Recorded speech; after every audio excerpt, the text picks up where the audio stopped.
Hello there, and welcome to my complete guide on how to upgrade your necromancy armor and weapons. First off, the most important thing is you want to actually go to the general store within the city of and this is by the basic ghostly ink along with the candles. Then you just want to run Weast until you're at the ritual site, and this does depend on your level, but you may need to clear the mounds. So for example, let's say these glyphs right here, you click it, it will say like elemental, change, commune, and regent, but you actually want to click on the drop down, go to authentication, and you will mostly want to focus on elemental 1 and multiply 2s. This is so you get more ritual output by 40%. And then if you do have a moonstone with high crafting level, you're able to actually make a necklace of altercation that gives you plus 20% extra items. Now for the items, you want to click on the focus, and this one does depend on your level, but you will mostly be focusing on lesser ensouled material, which requires a spire silk hood, the ensouled material, which requires mystic gear, and the greater ensouled material that will require subjugation, which is from Krill Susaroth. And then of course we will be doing a bit of rune crafting, so you're able to do the lesser essence to convert your pure essence into impure essence. Once you have done a couple of rituals, you will actually go south into your ritual chest where you're able to claim your items, and then for some additional stuff that you can deposit just to save a little bit of bank space nearby. Super quick rundown on how to make your bars needed for your necromancy weapons. You want to go to any furnace and you want to click where it says the ore smelting, masterwork, and then specialist ore smelting. It's in the very middle. You want to scroll down to where it says lesser unensouled bar. This will require 1 bronze, iron, and steel bar. Although keep in mind, it's a little bit odd. It does require 1 smithing. However, if you're an iron player, you'll actually need the 10 and 20 smithing to actually make the iron and steel bars. And then for like the unensouled, you'll need 1 adamant, rune, orichalcum.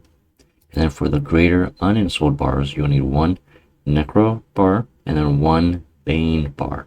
Once you have made these unensouled bars, we'll be making our way to the ritual site.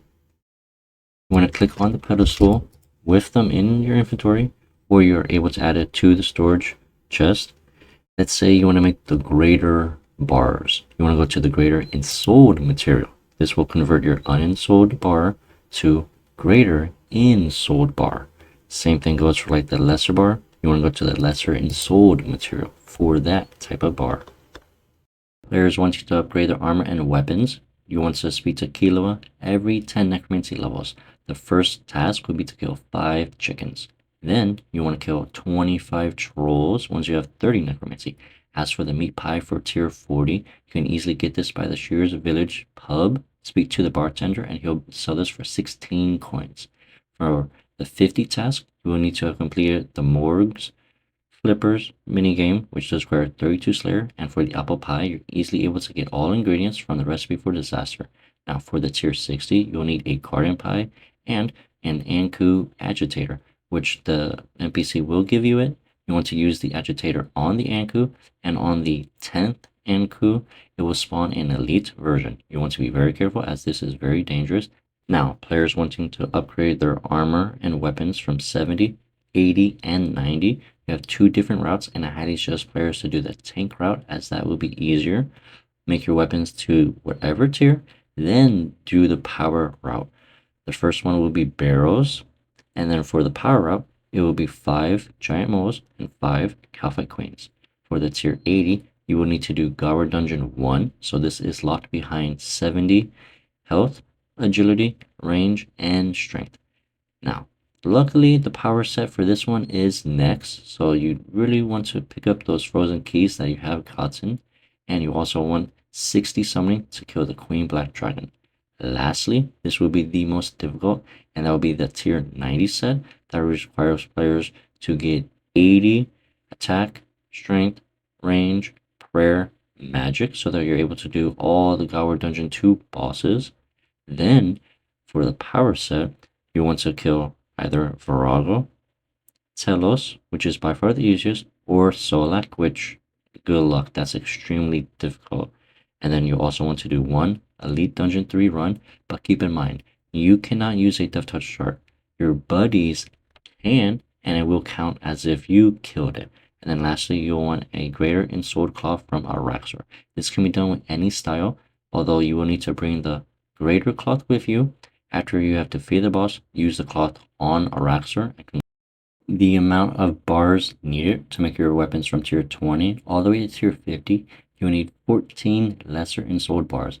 Keep in mind, this is locked behind 20 smithing, and this is without using any alternation glyphs or the alternation necklace. Upgrading your weapons from tier 60 to tier 70 will require 14 ensouled bars, which is locked behind 60 smithing, along with being able to require 150 bone runes. Keep in mind that you are able to actually do this with 7 rituals instead of 14 if you're using the multiplier glyphs. And finally, to upgrade your weapons to both tier 80 and 90, you need a total of 16 greater ensouled bars, which is locked behind 80 smithing, along with being access to get 150 of all type of necromancy runes. Remember that you are able to do this less than 16 rituals if you are using the multiplier glyphs. Once players have 10 necromancy, getting both the armor and weapon is very simple. You'll need about 500 coins, then make your way to the dock of City of at the southwest corner. You should see a ghost NPC, and you want to buy both the offhand and the main hand, including the 5-piece armor set. Although I do suggest players to buy 2 full sets of the armor. Making the tier 20 and 30 necromancy armor set is very simple. You will need 14 lesser ensouled cloth that you're able to buy from the spider silk shop found in Varrock. This costs very little amount of GP, and the only necromancy ritual you want to do is the lesser ensouled material. Upgrading your armor to tier 40 is again very simple. You'll want 7 more ensouled cloth, along with 5 lesser ensouled thread, which you can buy from the thread shop found at Alcreon, and this costs very little GP as well. Then for the tier 50 armor set, you'll want 7 lesser ensouled cloth, 5 lesser ensouled thread, along with a total of 100 spirit runes that you're easily able to get by doing the essence ritual, then running it off to make runes. Now comes the hard part, and that will be making your armor to tier 60. You'll want 7 ensouled cloth, which is by breaking down mystic armor, and you will need to have 35 farming and a colored sheet from player owned farms, so they're able to get 5 ensouled thread, along with 125 spirit runes. For tier 70 tank armor, you will want 12 ensouled cloth, which is by breaking down mystic armor, and you will want 10 ensouled thread, which is by getting colored sheep in your player on farms, along with having 100 flesh runes.